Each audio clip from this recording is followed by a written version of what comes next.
Let's see what we could harvest in the garden today. So we have these tomatoes. They're pretty much done. I'll let them sit on the counter for a little longer. But for the most part, they're pretty much ripe.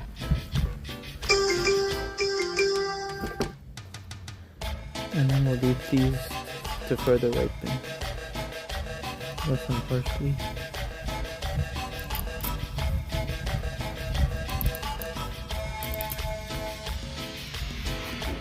Squash flower. Broccoli. Carrot.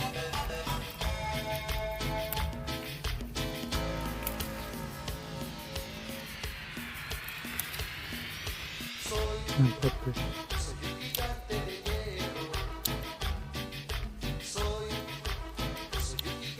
Thanks for watching.